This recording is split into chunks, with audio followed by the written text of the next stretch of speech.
Mother Teresa said it once. She said, if you can't feed 100 poor people, then at least try and feed one. And with all of you, if you can't save 100 sites of heritage, at least try and save one. In the name of Allah, the most beneficent, the most merciful.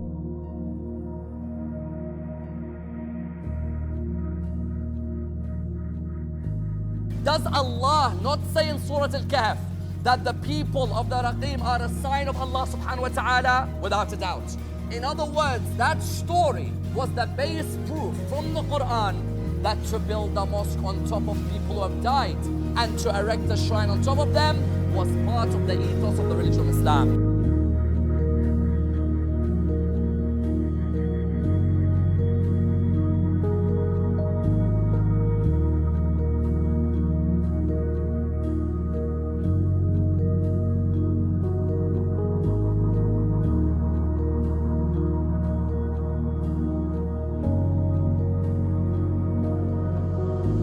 The human love for heritage is out of a recognition that all of these manifestations are what we have inherited from nations before us.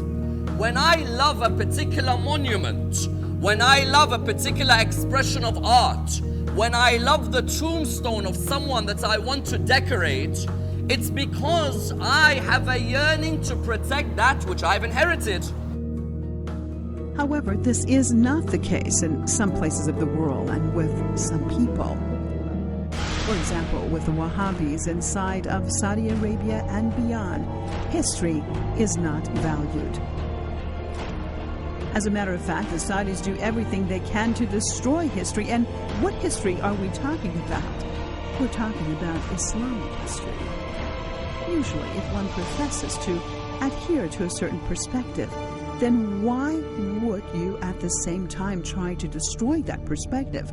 Unless you really do not believe in it and actually are an enemy to that belief system.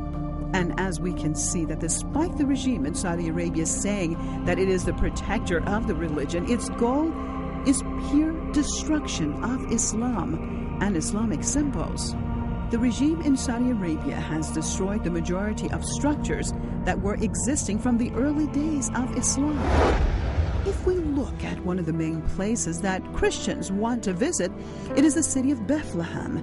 The reason is because they want to visit the place where they believe Jesus Christ was born and also visit the many other religious sites there as well. It inspires them more regarding their religion as they feel that they have come to the center and have connected with an important event from the past. Prophet Muhammad, peace and blessings be upon him, the messenger of Islam, is even not respected by the Saudis. How does the Wahhabi Salafi regime react towards him? They are razing the house where it is believed that he was born.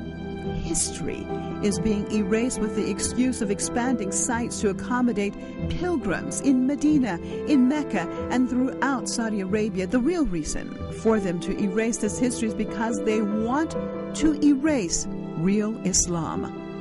In the last 50 years alone, almost all of the historical sites in Mecca have been destroyed. And now, the Saudis say they even need to destroy the place where Prophet Muhammad was buried and is over 1,000 years old, Masjid al-Nabi in Medina.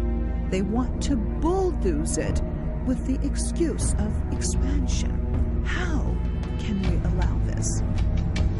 Those behind this are the same ones that destroyed Baqi Cemetery and razed it to the ground in the past. This is the same regime that has no respect for Islamic values or Muslim lives. This is the same regime that in the name of Islam has supported those who destroyed the grave of a companion of the Prophet Hujr ibn Adi and stole his remains. It's the same regime that promotes Allahu Akbar being said while committing gruesome crimes. This regime has destroyed many mosques, both inside of Arabia as well as in Syria, Iraq, Bahrain, and wherever they could. Their goal is not expansion in the world of Islam, but destruction of Islam itself, the Islam that Prophet Muhammad brought to us.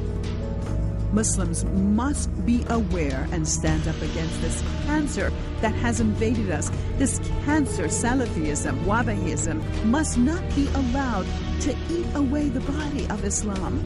They must not be allowed to commit crime after crime in the name of Islam. They must not be allowed to change our historical symbols any longer. Enough blood on the hands of the Salafis. Enough allowing them to hijack our slogan of God is the greatest, Allahu Akbar. Enough destruction. We must not allow the Salafis, the Wahhabis, to get away with their attempts to destroy Islam any longer. Our ummah must awaken to what is really being done, and we must adhere only to the pure Islam of Prophet Muhammad, the one that he has brought us. Muslims, be aware of Wahhabi cancer amongst us.